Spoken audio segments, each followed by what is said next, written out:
if companies, especially today, want to be successful, they need to think not just about doing well, also about doing good.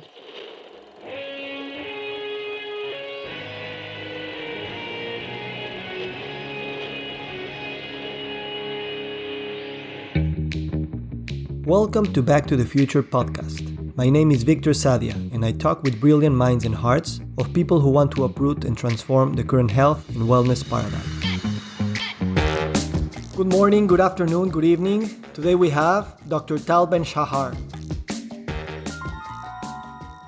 Tal Ben Shahar is a world-renowned teacher and author in the fields of happiness and leadership. After graduating from Harvard in philosophy, psychology, and organizational behavior, he taught the most popular course in Harvard's history. His books have appeared on bestsellers lists around the world and have been translated into more than 30 languages.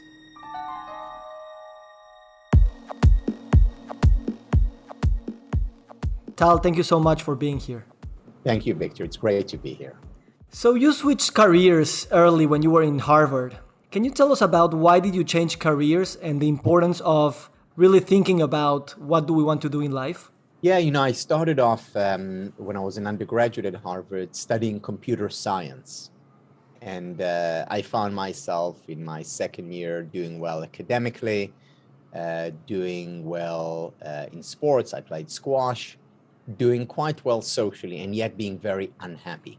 And I remember one day just getting up, it was around February, going to my academic advisor and telling her that I'm switching majors. And she said, what to? And I said, well, I'm leaving computer science and moving over to philosophy and psychology. And she asked me, why? And I said, because I have two questions. The first question is, why aren't I happy? Second question, how can I become happier? And it's with these two questions that I then went on to get my undergraduate degree as well as my graduate degrees. And I did become happier thanks to what I learned. And when I graduated, I wanted to share what I'd learned with others. And that's when I started to teach. And that was, about 25 years ago. You just reminded me that when I was also doing my undergrad thesis, I was in a big fight with my wife, almost that ended in a divorce.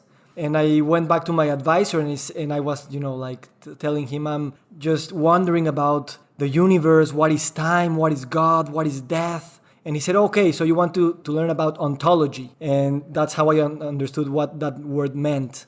The question is, why or how do study and academic fields can help us in our happiness in general? Right now there is a real disconnect between what academia teaches us and what we need in life. So we find some very interesting research, some very important research, but it's not accessible to most people. And what the field, the science of happiness, does is it creates a link between what is taught in universities and what we need to lead a more full and fulfilling life. Many people ask me, so how do you create the classes when you teach? And my response is always that there are three criteria which I follow. The first criterion, it has to be academically rigorous. It has to be scientific because, I am teaching at a university. Second, it has to be relevant and applied so people can apply it. And the third thing, I need to apply it in my life so that I can teach in a more authentic way, so that I can connect to the content. So it's these three elements: scientific, applied, and personally relevant. I love the third one because in this podcast we talk with a lot of doctors and health professionals, and at least in medicine they used to say, the patient, you cannot get engaged with your patient emotionally, and in a sense you can apply all this knowledge but without really understanding because you haven't lived it yourself. And I think this is changing, and it's changing also the practitioner's relationship with the patient in terms of making it more like a journey that we can walk together instead of a paternalistic figure of your doctor telling you what to do with your life or not to do. What do you think the academia should do to involve the students not only in these intellectual endeavors and doing all these exams, but also living through the things that they are learning? in medicine, in psychology, but even also in design or architecture? How can we feel, not only learn intellectually? Yeah, I think one of the most important roles of the teacher is to get students excited about the material. So often, just like with the medical doctors, professors think that their role is to be objective and to take a step back and to provide the students with an emotion-free connection to the material. Well, that's not real connection. Connection comes from emotions. And what I think is so important is for teachers, A, to show their excitement about the content, and B, to show the relevance of the content to their lives. Because, ultimately what students, or anyone for that matter, connects to are stories. Yeah, we can hear about research and we even have to memorize it for the exam. But when we hear stories, that's what we remember. And especially when the teacher tells personal stories of how they applied the material to their lives, that really sticks with the students. And, just like a picture is worth 1,000 words, a story is worth 1,000 data points. I love that. And I guess that one of the things that could help in bringing together the disciplines, because in your new book, you talk about how positive psychology is much more interested in the psychology of happiness. And you're talking about, bringing together an interdisciplinary field where psychologists, philosophers, economists, theologians, artists, biologists, what do all have to say about the good life? How can we tell a new story that involves all these optics that come from all these fields, so that we understand that it's not just building bridges between disciplines, but really understanding the world through a fractal and through several optics at the same time? Because that's at the end of the day what we have in real life. We have many hats and many lenses. How can we tell a story that puts interdisciplinary work as something that it's natural, not artificial? Yeah. Francis Bacon, who was a philosopher, a British philosopher in the 16th century, said that nature to be commanded must be obeyed. Nature to be commanded must be obeyed. And what he meant, and this saying was the foundation of the scientific revolution.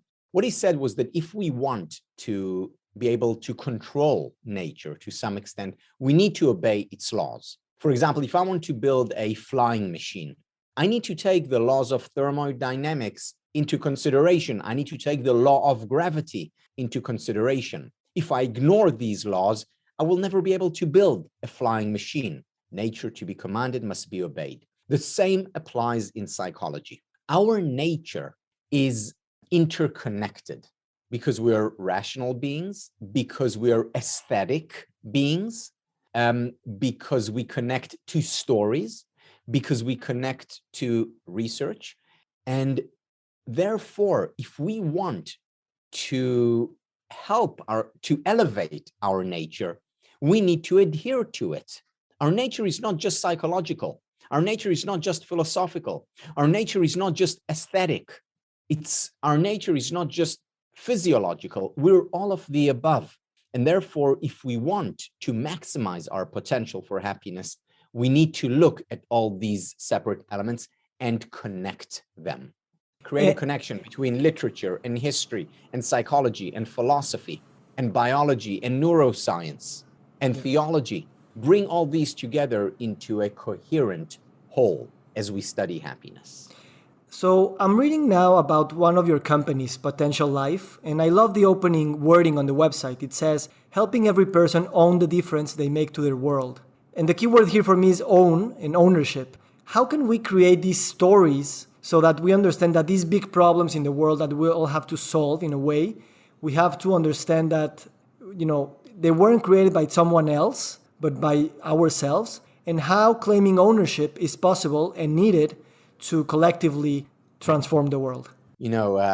Victor, maybe I can share a story with you, a story that one of my teachers tells, and I think for me captures this idea of ownership. So Nathaniel Brandon was a psychologist, passed away a few years ago, and he's considered the father of the self-esteem movement. And he talks about his 6 pillars of self-esteem, which include self-acceptance, which includes self-consciousness, which includes integrity. And one of these pillars is taking responsibility. And he tells the following story, that he says, you take responsibility for your life when you realize that no one is coming. And when you when you realize that no one is coming, that's when you take responsibility for your life, and that's when you cultivate healthy self-esteem, self-confidence. So he was in one of these 3-day workshops. He was talking to the audience, and he got to talking about taking responsibility. And he said to them, and you need to realize that no one is coming. And then one of his students, who was sitting all the way in the back of the room, puts his hand up and says, Dr. Brandon, I understand the importance of taking responsibility. I also understand why you're telling us that no one is coming, but Dr. Brandon, I disagree. So Nathaniel Brandon asks him, how do you mean you disagree? And he says, well, Dr. Brandon, I disagree that no one is coming because, Dr. Brandon, you came. Now, this student was obviously overwhelmed by Dr. Brandon's presentation. So Nathaniel Brandon thinks for a few seconds, and then he says to the young man, he says, you're right. I came, but I came to tell you that no one is coming. And I've always thought about the story of how important it is not to wait for that manager who will liberate us, for that political leader who will make all the difference, for that partner who will finally make us happy. It's really ultimately up to us to take responsibility for our life, for our future, and for the future of those we come in contact with. And it's if more and more people take responsibility, realize that no one is coming, that will make a big difference in our collective, not just individual, in our collective futures. We've talked about interdisciplinarity, the stories, responsibility, and the fact that no one is coming to save us. In this podcast, we talk a lot about how can we create new paradigms in health. And I'm always thinking about what positive psychology meant to the field of psychology in terms of focusing much more on generating wellness than focusing on disease. And I would like to think that we can use this model or your experience as a field to the field of medicine. In a sense, medicine has always been much more focused on disease and the problems rather than creating wellness. How can we use what psychology did in the past 30 years with positive psychology as a proxy to create, if you want, a positive medicine? So first of all, there are people who are working on the idea of positive medicine. And the way to think about it is, as you point out, very similar to the way we think about positive psychology. I go back to the 1970s when Yale sociologist Aaron Antonovsky coined a new term. And the term that he coined was salutogenesis. Salute from health, genesis from birth or origin. And what he talks about was how in most academic disciplines, whether it's psychology or sociology or medicine, the focus is not on health, the focus is on illness. And in medicine, the doctors and researchers, biologists try to understand the origin of sickness and how to overcome it once it's there. Salutogenesis talks about the origin of health. In other words, to think about the healthy individual and why is that individual healthy. Today, we talk about preventative medicine. In psychology, it made all the difference because suddenly, instead of thinking, how can we get rid of anxiety or depression, which has been what psychology mostly focuses on, it starts to think about what is the origin of joy and love and happiness. And the interesting thing is that once you study the origin of health in psychology, once you look at the origin of joy and happiness and love, and you cultivate these you become healthier and you become more resilient in the face of difficulties and hardships. And the same with medicine. If we can identify what it is that contributes to health, well, then we're going to be sick less often. Because, it's one thing finding a cure for diabetes. It's another thing, living a healthy life and significantly reducing the likelihood that we'll be diabetic. Or it's one thing, finding cure for cancer, which of course is important, and we should continue spending, a lot of resources finding solutions. But why aren't we spending more on finding what it is that contributes to health and thus significantly reducing the likelihood that we'll have cancer? That doesn't mean that people won't get sick. They will get sick, but less often. And even when they do, they'll be in a better state to overcome their illness. So salutogenesis applies as much to medicine as it applies to psychology. I think in a sense it's ironic that the definition of health that we've had for almost 100 years, which is health is a state of complete physical, mental, and social well-being, and not merely the absence of disease or infirmity. Like we had the definition right in a sense, but we haven't really practiced in that way. We just focus on the absence of disease or the physical part mainly, at least in medicine. So how can we re-engineer this definition? Is the definition itself very relevant or not so much in the way the whole systemic thing evolves? And should we focus more on these definitions or in something else? Because the definition might be there, but we are not putting enough attention to it. Yeah. So definitions, of course, are important. And, words create worlds, concepts conceive. So we should absolutely start with a definition. That should just be a first step. Then we should focus on marketing this definition, in other words, on education. Now, of course, the problem is that pharmaceutical companies have a lot of incentive to market their medication, and that is the disease model, because medication comes to alleviate disease. There isn't as much incentive to promote a healthy lifestyle for pharmaceutical companies. But that's where the role of government comes in.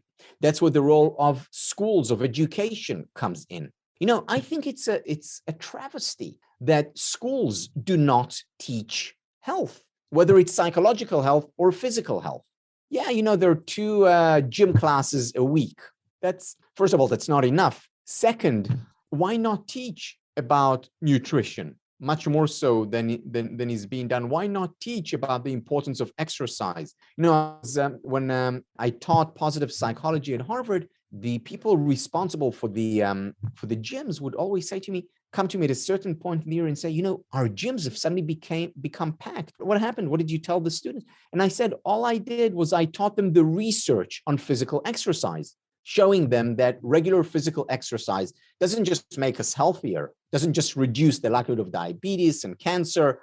It also contributes to our happiness levels to the same extent as our most powerful psychiatric medication. And I showed them this research that came out of Duke, that came out of Harvard. And as a result of it, suddenly they were more likely to exercise. We need to teach those things from a young age. Just as we teach mathematics and just as we teach history, it's no less important. So, in other words, we need to have the words, the understanding, the notion of salutogenesis, and then we need to promote it through governmental programs, through education, and it's a win-win. Governments will have fewer expenses, the society will be healthier, will be more productive, as well as happier. You've mentioned now research and mentioned also pharmaceutical industry, and we all know the biases that we can have in research in science when this research is financed by a company or a university or whoever is paying for that. I'm curious, are there also conflicts of interests or biases that you're aware of when putting together clinical trials or even research in general for positive psychology? Absolutely, because human beings are involved, and where human beings are involved, there's also biases and mistakes, and and intentional or unintentional errors. The important thing to keep in mind is that in general, overall, the scientific project takes us towards better, deeper results, it brings us closer and closer to the truth. Why? Because if it is an important topic, it's not just one researcher who does the research. So if one person does it, first of all, their studies are evaluated by external referees. And even it passes the external referees, there are 20 other people who are doing research on the same topic. So if you find one study about a topic, you can say, well, it's questionable. But if you find 20 people showing very similar results, well, then there's probably something there. It's probably a real phenomenon. And if you disagree, if it doesn't seem right, you do the research yourself. Because what we see today is, and many people talk about the difficulty to replicate results. And not many, but some of the studies in psychology have not been replicated. And they talk about this as a weakness of the field of psychology. I think that is the strength of the field of scientific psychology. The fact that people are not replicating shows, look, we're putting this under a magnifying glass. We're testing it. And what passes the test of science will continue. What doesn't pass the test of science will be moved aside for better theories, for better ideas. So I think that the whole scientific process is not a perfect straight line process. There are ups and downs, and it looks more like a spiral, but a spiral with the upward trajectory. Now, let's talk about the evolving role of companies. Big corporations and the private sector is one of the most important reality creators in our world. How do you see not only the relevance, but the courage that new companies must have to go beyond their mandates of being profit-making machines and work toward this concept of social good, environmental good in the same equation? Before I elaborate on this, and this is, of course, a very important question, I would like to give a shout out to a very important movement that is gaining more and more popularity and more adherence in the business world, and that is the conscious capitalism movement. Conscious capitalism as a movement was founded by John McKee, who's the founder and was for many years the CEO of Whole Foods, and Raj Sisodia, who's a professor at Babson University. And what they talk about is how companies are, of course, about being profitable. They wouldn't survive if they weren't profitable. At the same time, they ought also think about all stakeholders, not just the shareholders. Shareholders are among the stakeholders, but so are the employees, and so are the clients, and so is the community, and so is the environment. And we need to think about all these things when we create a business. Now, here is the interesting part. It's not just a good thing to do because you're moral, because you care. It's also a wise, business-wise thing to do. Because in the long term, the companies that are most successful are companies with a deep sense of purpose, are companies that take into consideration the various stakeholders, not just the shareholders. So in the long term, if companies, especially today, want to be successful, they need to think not just about doing well, also about doing good. I love this. And, I think that the main misconception about corporate wellness is that you are either complying with regulation or just being ethical, when in reality, you're being more productive, more innovation, more talent retention. The numbers do reflect those interventions. You've worked with a lot of companies. Can you tell us how are you measuring the impact of these interventions in a way so that the company really, gets the feedback back in the language they most like, which is numbers, and seeing, yes, this is something that it's not an expense but an investment? Yeah, this is the main point. How do you show them that's an investment? Because if I go to a company, to let's say the CEO, and I tell her, look, I can help your employees become happier. She's likely to say, most CEOs are likely to say, that's wonderful. Why don't you come for our Christmas party? But if I tell her, look, I can come in and help your employees become happier, and as a result of that, you'll see that productivity goes up, creativity, innovation goes up, teamwork will improve, retention rates will significantly increase. That's a different story, because now it becomes interesting, not just as a nice bonus for the employees, it becomes a competitive advantage. And this is the most important thing that the research in organizations, or in schools for that matter, can do. It can show that happiness is a good investment, that happiness pays, because your employees will be more productive, creative, performance will go up, profits will increase, and in school, grades will improve, not to mention all other benefits to physical and mental health. Yes, our culture tells us that the contrary to happiness is what pays you, like not sleeping enough and being, hustling and being, really stressed about work, when the opposite is what brings results in all the arenas. The question here is, how must we as a culture change also our view on money? Like how money should be understood so that it's more like less than a resource and more than something that like an energy, like a flow that we can nurture for the good of everyone. Yeah, there is a lot of misconception about the role of money, and where the mistake lies for most people is that people see money as an end rather than as a means. And I like to give an extreme example to illustrate to people the role of money. Imagine this, Victor. I'm going to give you an option now. You're going to be poor. I mean, you're going to have basic needs. You're going to have food, and you're going to have a home, and you'll have the basic needs. But other than that, you will not have much money. But I guarantee you that you and your loved ones will be happy. That's option one. Option two, you're going to be a multi-billionaire. One of the richest people in the world. You can buy anything you want, as many homes, as many private jets as you want. However, I guarantee that you'll be miserable. And, don't think, well, I have all this money, I'll buy the best psychologists in the world and they'll help. No, you're guaranteed misery. Now, assuming this, what are you going to choose? Now, most people, if they really think about it, they'll choose, I'll be poor and happy. Thank you very much.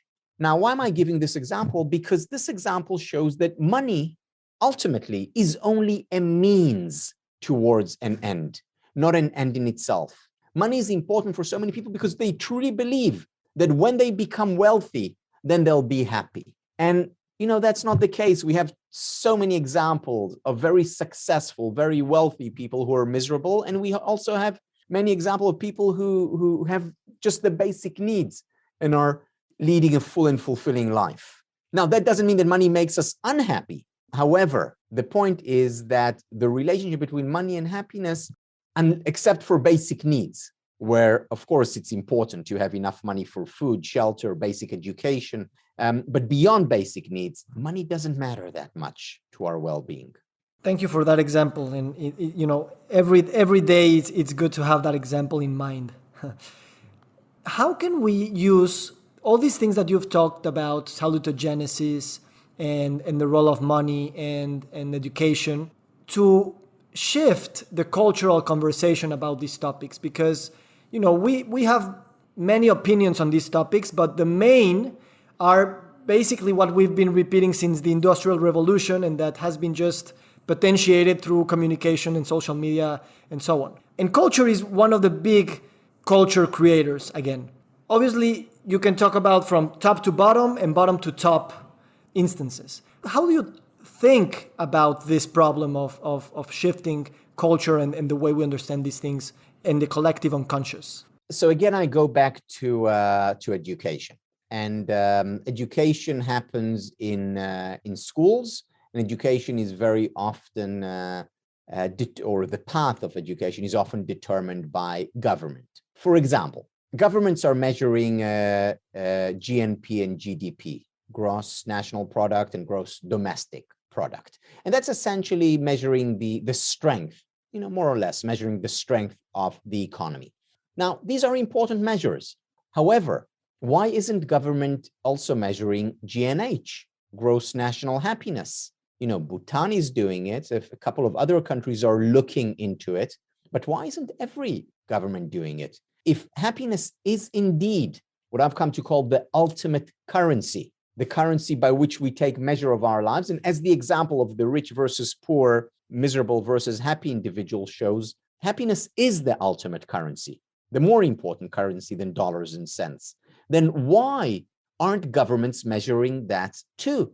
Because what you measure is what you focus on, whether we're talking about organizations or whether we're talking about nations. That will raise levels of awareness. Second, in schools are teaching mathematics, and they're teaching reading and writing, and they're teaching history and geography and biology, and that's great. These are all very important. But why aren't schools also teaching happiness and about relationships and about how to cultivate resilience and about strength? Because we know that all these things, if, first of all, we know how to teach them, there is a science of happiness today. And second, we know that if we teach them, not only are the students going to be happier, they're also going to be more successful. They'll be better students. So it's no less important for schools to teach the science of well-being as it is to teach mathematics. Yeah, I sometimes feel that governments are like hand-tied, like handcuffed by many economic interests that, they want to stay in office, they want to get elected, all this, lobbying, even in some countries, corruption. And many interests are really not pushing for that kind of education because the status quo might benefit them in terms of power or money. That's why culture, in this sense, I think it's one of the main bets that we can do. And Victor, just about culture, there's been some work in psychology about the importance of stories. And if you think about it, stories, in physics, people very often look for the unifying theory of the universe. Einstein looked for it, Niels Bohr, Max Planck, and no one really found it. Maybe only God knows what the unifying theory of the universe is. But when it comes to psychology, there is a unifying theory. The unifying theory of psychology is stories. Because if you think about it, wherever you look in psychology, you find stories. You look at cognitive psychology, which is to a great extent about memory. What do we remember? Data? Do we remember numbers? No, we remember stories. Or you look at organizational psychology. The best leaders, the most influential leaders, who are they? The storytellers. That is what influences people.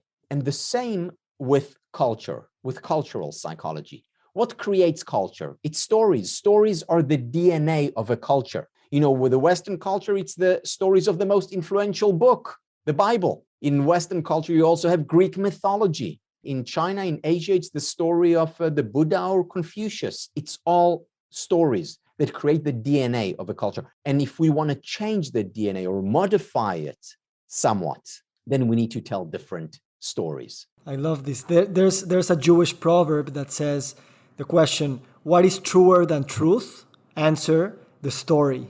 I love that one. So to begin wrapping this up, and thank you so much for everything. You always talk about you have to enjoy what you do, what you work on. And you have tons of interviews and podcast appearances. So I guess that you like these conversations, you like podcasting, you like interviewing also people around the world. What do you think about this medium, the podcast, as a stories creator and so as a DNA modificator for our human species? I think it's exactly that. And the reason why podcasts have become so popular.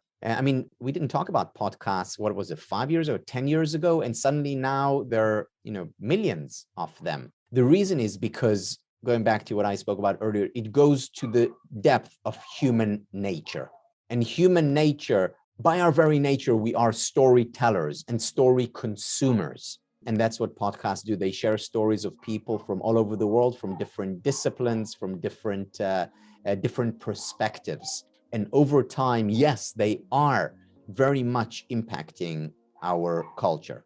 So thank you for doing that, Victor. Thank you. Thank you for accepting this invitation, for connecting, for sharing your stories, and for also inspiring everyone who's listening to share their own stories as a means to change the world and to just be happy about it. Thank you very much. Have a great day, Tal. You too. Bye-bye, Victor. Bye.